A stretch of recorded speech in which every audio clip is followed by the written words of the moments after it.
എല്ലാ പ്രായക്കാരും ഉണ്ട്. അപ്പോൾ ആരോടാണ് ഞാൻ സംസാരിക്കേണ്ടത് എന്നുള്ളൊരു കൺഫ്യൂഷൻ ഉണ്ട് എനിക്ക്. എല്ലാവരോടും സംസാരിക്കല്ലേ? ഓക്കെ. ഇന്നലെ ഒരു 9 മണിക്ക്, രാത്രി 9 മണിക്ക് ബെഡിലെത്തിയ, ഉറങ്ങാൻ വേണ്ടി ബെഡിലെത്തിയ എത്ര ആളുകളുണ്ട് ഇതിൽ? 9 മണിക്ക് ഉറങ്ങാൻ വേണ്ടി ഒരുങ്ങിയ ആള് എത്ര പേരുണ്ട്? എത്ര ആളുണ്ടാ ഇവിടെ? കുറച്ചാളുണ്ട്. ഓക്കെ. 10 മണിക്ക് അവിടെ കുറച്ച് പേരുണ്ട്, ഇവിടെ കുറച്ചൊക്കെ പേരുണ്ട്, ഇവിടെ കുറച്ചുകൂടി പേരുണ്ട്. 11 മണിക്ക് അവിടെ 3 പേരുണ്ട്, ഇവിടെ കുറച്ചുകൂടി ആളുണ്ട്. ഉമ്മമാരാണ്. അടുക്കളയിലെ പണിയൊക്കെ കഴിഞ്ഞ് അവിടെ എത്തിയപ്പോഴേക്കും 11 മണിയായി. അല്ലാത്തവരുണ്ടല്ലേ? അല്ലാത്തവരുണ്ട്. ഓക്കെ. ഇവിടെ 11 മണിക്ക് കുറച്ച് പേരുണ്ട്. 12 മണിക്ക് കുറച്ച് പേരുണ്ട്. ഇവിടെ കുഴപ്പമില്ല, പറഞ്ഞോളൂ. അവിടെ ഒരാൾ എപ്പോഴും കൈ കാണിക്കണ്ട. മൂപ്പര് 7 മണിക്ക് കിടന്നുറങ്ങിയ ആളായിരിക്കും. ചെറിയ മോളാ. 1 മണിക്ക്, രാത്രി 1 മണിക്ക്, 1 മണി കഴിഞ്ഞിട്ടാണോ ബാക്കിയുള്ള ആളുകൾ ഇറങ്ങിയത്? കുറേ ലേറ്റായിട്ട് ഉറങ്ങിയ ആളുകളുണ്ടാ? ഇവർ 12 മണിയോട് കൂടി ഏകദേശം ഉറക്കം തീരുമാനമായ ആളുകളാണ് നമ്മുടെ മുമ്പിലുള്ളത്, അല്ലേ? ഈ ഉറക്കം എന്ന് പറഞ്ഞാലേ ഒരു മനുഷ്യന് പടച്ചോൻ കൊടുത്തിട്ടുള്ള ഏറ്റവും വലിയ സൗഭാഗ്യങ്ങളിൽ ഒന്നാണ് ഉറങ്ങാൻ പറ്റുക എന്ന് പറയുന്നത്. ഉറങ്ങാൻ പറ്റാത്ത ആൾക്കാരില്ലേ? എത്രയോ ആൾക്കാരുണ്ട്. ഉറങ്ങണം എന്നുണ്ടെങ്കിൽ ഗുളിക കുടിക്കേണ്ട എത്രയോ മനുഷ്യന്മാരുണ്ട്. കിടന്നാലും ഉറങ്ങാൻ കഴിയാത്ത മനുഷ്യന്മാരുണ്ട്. മനുഷ്യൻ സൗരജീവിയാണ് എന്ന് കേട്ടിട്ടില്ലേ? സൗരജീവി എന്ന് പറഞ്ഞാല് സൂര്യന്റെ കൂടെ ഉണരുകയും സൂര്യൻ പോകുന്നതോടുകൂടി വിശ്രമത്തിലേക്ക് പോവുകയും ചെയ്യേണ്ട ജീവിയാണ് മനുഷ്യൻ. സൂര്യൻ ഉണരുന്ന സമയത്ത് നമ്മൾ ഉണരുകയും സൂര്യൻ പോകുന്നതോടുകൂടി വിശ്രമം ആരംഭിക്കുകയും ചെയ്യണം. അതുകൊണ്ടാണ് ഖുർആനൊക്കെ അങ്ങനെ പറഞ്ഞത്. രാത്രിയെക്കുറിച്ച് ഖുർആൻ പറഞ്ഞത് എന്താണ്? വിശ്രമിക്കാനുള്ള സമയം എന്നാണ് പറഞ്ഞത്. പക്ഷെ ഇന്നത്തെ തലമുറ എങ്ങനെയാണെന്നറിയോ നിങ്ങൾ? ഉറക്കമില്ലാത്ത രാത്രികളും മടുത്ത പകലുകളുമാണ്. ഒരു രാത്രി ഉറങ്ങാൻ പറ്റിയിട്ടില്ലെങ്കിൽ അതിൻ്റെതായ എല്ലാ മടുപ്പുകളും എപ്പോഴുണ്ടാവും? പകലുണ്ടാവും. പകൽ എത്ര സമയം ഉറങ്ങിയാലും രാത്രിയിലെ ഉറക്കിനെ നമുക്ക് എന്ത് ചെയ്യാൻ കഴിയില്ല? കവർ ചെയ്യാൻ കഴിയില്ല. കാരണം ഒരു മനുഷ്യന് ആയുസ് എന്ന് പറഞ്ഞാൽ നമ്മുടെ സമയമാണ്. മരിച്ചുപോയ ആൾക്കാർക്ക് നഷ്ടപ്പെട്ടത് എന്താണെന്നറിയോ? സമയം. നമുക്ക് ഈ നിമിഷം വരെ ബാക്കിയുള്ളത് എന്താണെന്നറിയോ? അടുത്ത നിമിഷം നമുക്കറിയില്ല. മരിച്ചുപോയ ആളുകൾക്ക് നഷ്ടപ്പെട്ടത് ശരിക്കും സമയമാണ്. അവരുടെ ക്ലോക്ക് നിശ്ചലമായി. ഓരോ മനുഷ്യനും ഓരോ ക്ലോക്ക് ഉണ്ടെന്നാ പറയാ. നമ്മുടെ സമയം വരാനിരിക്കുന്നുണ്ട് എന്നൊക്കെ പറയില്ലേ? ഓരോ ആൾക്കും ഓരോ സമയം വരാനുണ്ട് എന്നൊക്കെ പറയില്ലേ? അതുകൊണ്ടാ.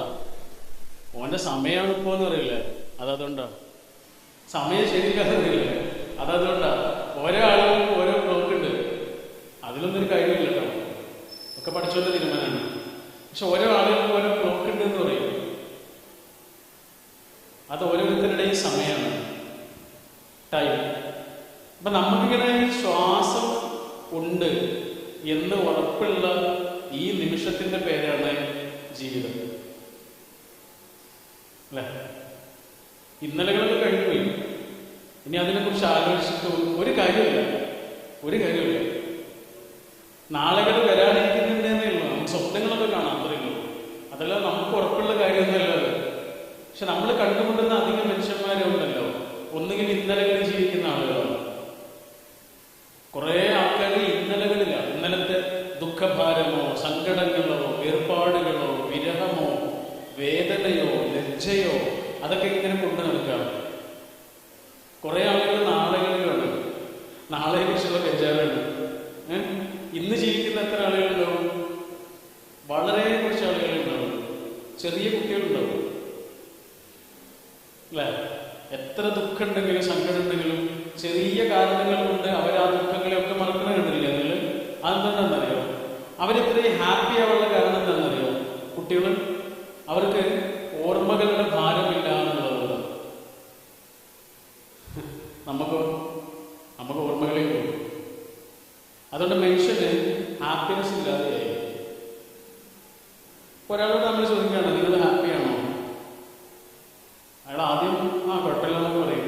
പിന്നെ ഇങ്ങനെ പറയാൻ തുടങ്ങും, അതല്ല, ഞാൻ വീട് കയറ്റി തുടങ്ങിയിട്ടില്ല, വീട് പൂർത്തിയായിട്ടില്ല, ഒരു വീട് വെക്കണം എന്നുണ്ട്, അത് നടന്നിട്ടില്ല, മകളെ കെട്ടിച്ചിട്ടില്ല, കെട്ടിച്ചു കഴിഞ്ഞാൽ ഹാപ്പി എന്ന് പറയാൻ പറ്റുള്ളൂ, ജോലി കിട്ടിയിട്ടില്ല, ജോലി കിട്ടിയാലേ ഹാപ്പി എന്ന് പറയാൻ പറ്റുള്ളൂ. ഇങ്ങനെ പറയാം. ജോലി കിട്ടിയാൽ ഉണ്ടാകുന്ന ഒന്നിന്റെ പേരാണ് ഹാപ്പിനെസ്. വീട് കയറ്റിയാൽ ഉണ്ടാകുന്ന ഒന്നിന്റെ പേരാണ് സന്തോഷം. മകളെ കെട്ടിച്ചാൽ ഉണ്ടാകുന്നതിന്റെ പേരാണ് സന്തോഷം. അപ്പൊ കെട്ടിക്കുന്നത് വരെയോ ഇയാൾക്ക് സന്തോഷമില്ല. വീട് കയറ്റുന്നത് വരെ ഇയാൾക്ക് സന്തോഷമില്ല. സന്തോഷം പറയുന്നത് ഒരു എൻഡ് പ്രൊഡക്റ്റ് ആയിട്ടാണ് മനുഷ്യന്മാർ കാണാൻ. എന്തോ വന്നതിന് ശേഷം കിട്ടുന്ന സാധനമാണ്. സത്യത്തിൽ എന്താ വേണ്ടതെന്നറിയോ? വേ ഓഫ് ലിവിങ് ആയിട്ട് മാറണം. വേ ഓഫ് ലിവിങ് എന്ന് പറഞ്ഞാൽ നമ്മൾ എവിടെയാണോ അവിടെ ഹാപ്പിയാണ്, സന്തോഷമാണ്. മൈൻഡ് ഫുൾനെസ് എന്ന് പറഞ്ഞൊരു വേർഡ് അടുത്ത കാലത്ത് വളരെ വ്യാപകമാണ്. മൈൻഡ് ഫുൾനെസ് എന്ന് പറഞ്ഞാൽ ഇത്രയേ ഉള്ളൂ, നമ്മൾ എവിടെയാണോ അവിടെ ഹാപ്പി. സ്കൂളിലാണോ ഹാപ്പി, വീട്ടിലാണോ അവിടെ ഹാപ്പി, ഒരു ഓട്ടോറിക്ഷയിൽ ഇങ്ങനെ പോവുകയാണോ അവിടെ ഹാപ്പി, ഇപ്പൊ ഇവിടെ ഇരിക്കുകയാണോ ഇവിടെ ഹാപ്പി. പക്ഷെ മനുഷ്യന്മാരെങ്ങനെയാണ് ഇവിടെ ഇരിക്കുമ്പോഴും വീടിനെ കുറിച്ചോ അല്ലെങ്കിൽ ബന്ധങ്ങളെ കുറിച്ചോ നഷ്ടങ്ങളെ കുറിച്ചോ വേദനകളെ കുറിച്ചോ ആലോചിച്ച് ഈ നിമിഷത്തിന്റെ സന്തോഷമില്ലാതെ. ശരിയല്ലേ പറയുന്നത്? അല്ലെ? അപ്പൊ എന്തുണ്ടാവില്ല, നമുക്ക് ഈ നിമിഷം ജീവിക്കാൻ കഴിയില്ല. കുട്ടികളെ പോലെ തന്നെയാണ് ഭ്രാന്തന്മാർ. കണ്ടിട്ടില്ലേ? അവരെപ്പോഴും ഹാപ്പിയാണ്, അവരിങ്ങനെ ചിരിച്ചു പോകുന്നു. എപ്പോഴും ചിരിക്കുന്ന ആളെ തന്നെയാണ് നമ്മൾ ഭ്രാന്തൻ എന്ന് പറയുക. ഇനി എന്താ പൊട്ടന്മാരെ ചിരിക്കുന്നതാണ്, നമ്മൾ ചിരിക്കാൻ പോലും സംഭവിക്കില്ല. എപ്പോഴും ചിരിക്കാൻ കഴിയുന്നത് ഒരു മോശം കാര്യമായിട്ടാണ് നമ്മൾ കാണാറ്. എപ്പോഴും ചിരിക്കാൻ കഴിയുന്നത് ചെറിയ കാര്യമാണോ? നിങ്ങൾ നാരായണത്വ ഭ്രാന്തനെ കുറിച്ച് കേട്ടിട്ടില്ലേ? അദ്ദേഹം എന്താ ചെയ്യുക? പാറക്കല്ലുകളൊക്കെ ഇങ്ങനെ കയറ്റിക്കൊണ്ടുപോകും, ഉരുട്ടിക്കൊണ്ടുപോവുക ഒരു മലയുടെ മുകളിലേക്ക്. ഇവിടെ മലയുടെ മുകളിൽ എത്തിയാൽ എന്താ ചെയ്യാന്നറിയോ? ആ പാറക്കല്ല് താഴേക്ക് വീഴുന്നത് കണ്ട് ആർത്ത് ചിരിക്കും. അങ്ങനെ ചിരിക്കുന്ന ഒരു മനുഷ്യൻ ഭ്രാന്തനാണോ ഒരു ഫിലോസഫറാണോ? ശരിക്കും അയാളുടെ ഉള്ളിൽ ഫിലോസഫിയുള്ളത്. നമ്മളെ നോക്കിയിട്ടാണ് ചിരിക്കുന്നത്. ചെറിയ ചെറിയ കാരണങ്ങളിൽ പോലും ചിരിക്കാൻ കഴിയാത്ത നമ്മളെ, ചെറിയൊരു സങ്കടത്തിന്റെ മുന്നിൽ പോലും ഒന്ന് പുഞ്ചിരിക്കാൻ കഴിയാത്ത നമ്മളെ നോക്കി നാറാണത്വ ഭ്രാന്തൻ ചിരിച്ചു. എന്നിട്ട് നമ്മളോട് പറഞ്ഞു, നഷ്ടങ്ങളുടെ മുന്നിൽ പുഞ്ചിരിക്കാൻ നിങ്ങൾക്ക് കഴിയുമോ? ആ മനുഷ്യൻ ഭ്രാന്തൻ എന്നല്ല അയാൾ പറയുന്നത്, അയാൾ ഫിലോസഫറാണ്. അതെല്ലാവരും കൊണ്ടും പറ്റില്ല. മിസ്റ്റർ ബീനെ കണ്ടിട്ടില്ലേ നിങ്ങൾ? ഇഷ്ടമാണോ? എനിക്ക് ഭയങ്കര ഇഷ്ടമാണ്. എന്ന് ചോദിച്ചതാണ്. കണ്ടിട്ടുണ്ടോ? മിസ്റ്റർ ബീൻ കണ്ടിട്ടുണ്ടോ? അല്ലേ? മിസ്റ്റർ ബീൻ ഒരു കഥാപാത്രമാണ്. അറിയാത്ത ആളുകൾക്ക് വേണ്ടി പറയാം കേട്ടോ. ഒരു കഥാപാത്രമാണ്. മൂപ്പര് അവിടെ നിന്ന് വന്നതാണ്, സ്പേസിൽ നിന്ന് വന്നതാണ്. PK എന്ന് പറഞ്ഞ സിനിമയിലില്ലേ, അതേപോലെ അവിടെ നിന്ന് വന്നതാണ്. എന്നിട്ട് മൂപ്പർക്ക് ഇവിടുത്തെ അവസ്ഥകളൊന്നും അറിയില്ല, നമ്മളെ പോലെയുള്ള ദുഃഖങ്ങളൊന്നുമില്ല. മൂപ്പര് ഹാപ്പിയാണ്. മൂപ്പര് തന്നെ ഇങ്ങനെ അഭിനന്ദിക്കുകയൊക്കെ ചെയ്യും. ആള് കൊള്ളാലോ നല്ല വിധത്തിൽ. മൂപ്പരോട് തന്നെ ചിരിക്കും. എപ്പോഴും ഹാപ്പിയാണ്. കയ്യിലൊരു ടെഡ്ഡി ബിയർ ഉണ്ട്, ഒരു പാവക്കുട്ടി. ആ പാവക്കുട്ടി കണ്ട് ഇങ്ങനെ സന്തോഷമായിട്ട് ജീവിക്കും. നമ്മളെ നോക്കിയിട്ട് ഇങ്ങനെ ചിരിക്കുകയാണ് അവരൊക്കെ. മനുഷ്യന്മാരെ ഇതൊക്കെ ചിരിക്കാൻ പറ്റുന്നില്ലല്ലോ. ചെറിയ കുട്ടികളെ ഒരു ദിവസം 3500 പ്രാവശ്യം ചിരിക്കുന്നുണ്ടെന്ന്. പക്ഷെ ഒരു മുതിർന്ന ആളൊരു 15 പ്രാവശ്യം പോലും ചിരിക്കുന്നില്ല എന്നാണ് പറയുന്നത്. എവിടെയാണ് നമ്മുടെ ചിരിയൊക്കെ നഷ്ടപ്പെട്ടു പോയത്? എവിടെയാണ് നഷ്ടപ്പെട്ടു പോയത് എന്നറിയോ? നമ്മൾ എവിടെയൊക്കെയോ തങ്ങിപ്പോയി. ദുഃഖങ്ങളുടെ മുന്നിലോ വിഷമങ്ങളുടെ മുന്നിലോ ഒക്കെ നമ്മൾ തങ്ങിപ്പോയി. പോയി. നമ്മൾ വിചാരിച്ചു അതൊക്കെ ദുഃഖങ്ങളും ദുരിതങ്ങളൊക്കെയാണ്. സത്യത്തിൽ അതൊക്കെ ജീവിതമായിരുന്നു. അതിൻ്റെയൊക്കെ പേരായിരുന്നു എന്ത്? ജീവിതം. ജീവിതം വരാനിരിക്കുന്ന എന്നൊന്നിൻ്റെ പേരല്ല, ഈ കഴിഞ്ഞു പോകുന്നതിൻ്റെ പേരാണ്. പക്ഷെ നമ്മൾ മറന്നുപോയി. അധിക മനുഷ്യന്മാരെന്താ ചിന്തിക്കുക, ജീവിതം എന്ന് പറയുന്നത് വരാനിരിക്കുന്ന എന്തോ എന്നാണ്. എന്തോ വരാനിരിക്കുന്നുണ്ട്, അതാ എപ്പോഴും ചിന്തിക്കുക. നമ്മുടെ വീട്ടിൽ ഏറ്റവും നല്ല ബെഡ്ഷീറ്റ് വീട്ടിൽ വിരിക്കുവോ? മച്ചി തരുമോ? തൊട്ടു പോകരുതെന്നാണ്. നമ്മുടെ ഏറ്റവും നല്ല പാത്രങ്ങൾ വീട്ടിൽ ഉപയോഗിക്കുമോ? ഉപയോഗിക്കില്ല. അതൊക്കെ അലമാരിയിൽ ഇങ്ങനെ വൃത്തിയാക്കിയിട്ട് തുടച്ച് വെച്ചിട്ടുണ്ടാവും. ഏറ്റവും നല്ല ടേബിൾ ഷീറ്റ് വെച്ചിട്ടുണ്ടാവില്ല. കുട്ടികളത് എടുക്കുമ്പോഴോ ചോദിക്കുമ്പോഴോ നമ്മളെന്താ പറയാ, ആരോ വരാനുണ്ടെന്ന് പറയാം. അതൊക്കെ വിരുന്നുകാർ വരുമ്പോഴേ കൊടുക്കാനുള്ളതാണ് എന്ന് പറയും. തൊട്ടു പോകരുതെന്ന്. ആരാ വരാനുള്ളത്? ആരും വരാനില്ല. നമ്മുടെ ജീവിതത്തിൽ ഏറ്റവും നല്ല അതിഥി നമ്മളാണ്.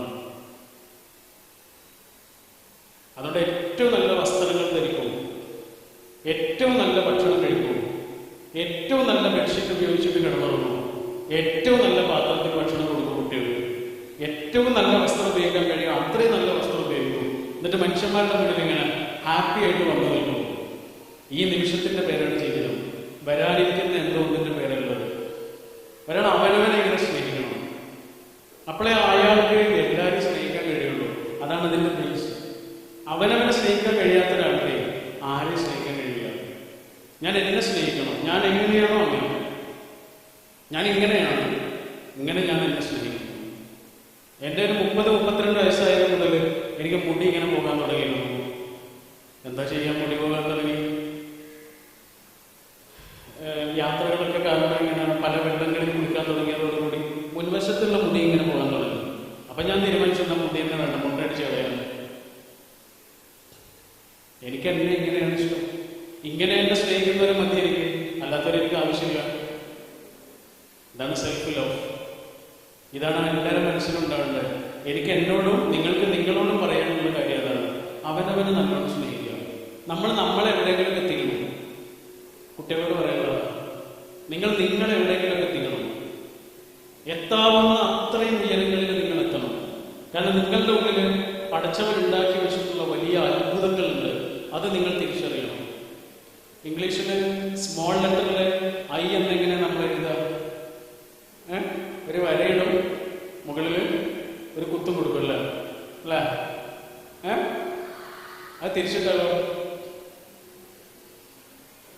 എക്സ്ക്ലമേഷൻ ആണ്, അത്ഭുതമാണ്. ഒരു വരയിട്ടിട്ട് താഴെ കുത്തു കൊടുത്താൽ അതിൻ്റെ പേര് അത്ഭുതം എന്നാണ്. ഓരോ ഐയുടെ ഉള്ളിലും ഒരു അത്ഭുതം ഇങ്ങനെ ഒളിഞ്ഞു കിടക്കുന്നുണ്ട്. അതിനെ നമ്മൾ കണ്ടെത്തണം. ആദ്യം നമ്മൾ കണ്ടിട്ടുണ്ടാവും നമ്മുടെ ഉള്ളിലെ ഐ. ആ അത്ഭുതത്തിൽ, നമ്മുടെ ഐയുടെ അകത്ത് കിടക്കുന്ന ഒരു അത്ഭുതത്തെ നമ്മൾ തിരിച്ചറിയണം. ഇതാണ് അവനവനെ സ്നേഹിക്കുക എന്ന് പറയുന്നത്. അപ്പൊ നമ്മൾ എവിടെയും പതറില്ല. ആർക്കും നമ്മളെ തകർക്കാൻ കഴിയില്ല.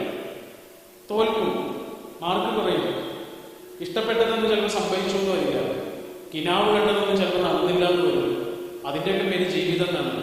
നമ്മൾ അതിനെയൊക്കെ ആസ്വദിക്കാൻ തുടങ്ങും. ഹാപ്പിനെസ് എന്താണെന്ന് അറിയാൻ തുടങ്ങും. അല്ലെങ്കിൽ നമ്മൾ ഓരോരോ ദുഃഖങ്ങളിൽ ഇങ്ങനെ വീഴാൻ തുടങ്ങും. ഒരിക്കലും എഴുന്നേൽക്കില്ല. എത്ര പ്രാവശ്യം വീഴുന്നുണ്ട് എന്നുള്ളതല്ല, എത്ര പ്രാവശ്യം പിന്നെയും നിങ്ങൾ പിടഞ്ഞെഴുന്നേറ്റിട്ടുണ്ട് എന്നുള്ളതാണ് നിങ്ങളുടെ ആത്മകഥയിലെ പ്രധാനപ്പെട്ട ചോദ്യം. എത്ര പ്രാവശ്യം നിങ്ങൾ വീണിട്ടുണ്ട് എന്നുള്ളതല്ല, വീണ് കിടക്കുന്നിടത്ത് നിന്ന് എത്ര പ്രാവശ്യം നിങ്ങൾ പിന്നെയും പിടഞ്ഞെഴുന്നേറ്റിട്ടുണ്ട് എന്നുള്ളതാണ് നിങ്ങളുടെ ആത്മകഥയിൽ ചോദിക്കാനിരിക്കുന്ന ഏറ്റവും പ്രധാനപ്പെട്ട ചോദ്യം. ഇതാണ് അവനവനെ സ്നേഹിക്കൽ. ഒരു മാഷേ ഒരു ദിവസം ക്ലാസ്സിലേക്ക് വന്നത് 2000 രൂപയുടെ നോട്ടും കൊണ്ടായിരുന്നു. കുട്ടികളൊക്കെ ഇങ്ങനെ നോക്കുന്നുണ്ട്, എന്തിനാ മാഷ് 2000 രൂപ കൊണ്ടെന്ന്, ഇത് ആർക്കോ കൊടുക്കാനുള്ളതാണല്ലോ. ഇങ്ങനെ മാഷ് മുന്നിൽ ഇങ്ങനെ കുട്ടികളുടെ മുന്നിൽ വന്നു നിന്നിട്ട് ആ 2000 രൂപ ഇങ്ങനെ ഉയർത്തി കാണിച്ചു. എന്നിട്ട് കുട്ടികളോട് ചോദിച്ചു, ഇത് ആർക്കാണ് വേണ്ടത്, ആർക്കാ വേണ്ടത് പറഞ്ഞോളൂ. അപ്പൊ കുട്ടികളെല്ലാവരും പറഞ്ഞു, മാഷേ എനിക്ക് വേണം. എപ്പോഴും ഉറങ്ങിക്കിടക്കാറുള്ള ബാക്ക് ബെഞ്ച് പോലും എഴുന്നേറ്റ് നിന്നിട്ട് ആർത്ത് വിളിക്കുന്നുണ്ട്, മാഷ് എനിക്ക് വേണം എന്ന് പറഞ്ഞിട്ട്. അപ്പൊ മാഷ് ആ നോട്ട് ഇങ്ങനെ താഴെ ഇട്ടിട്ടെ അതിലിങ്ങനെ ചെളിയാക്കി, ഇങ്ങനെ പൊടിയാക്കി. കൈമ പൊടിയാക്കിയതിന് ശേഷം ഇങ്ങനെ ഉയർത്തിപ്പിടിച്ചിട്ട് ചോദിച്ചു, ഇപ്പം ഇതാർക്ക് വേണം? അപ്പോഴും കുട്ടികളെല്ലാവരും പറഞ്ഞു, മാഷേ ഞങ്ങൾക്ക് വേണം, ഞങ്ങൾക്ക് വേണം, എനിക്ക് വേണം, എനിക്ക് വേണം, അങ്ങനെ പറയുന്നത്. അപ്പം മാഷ് ഒന്നുകൂടെ താഴെ ഇട്ടിട്ട് അതിലിങ്ങനെ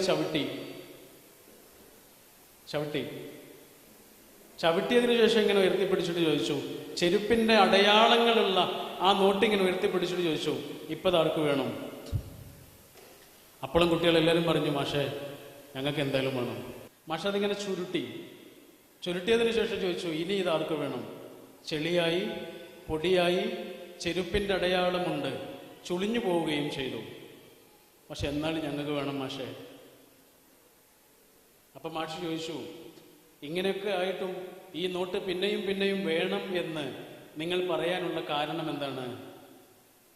അപ്പോൾ കുട്ടികൾ പറഞ്ഞു, മാഷേ ചെളിയായാലും പൊടിയായാലും 2000 ഉറുപ്പ്യ തന്നെയാണല്ലോ.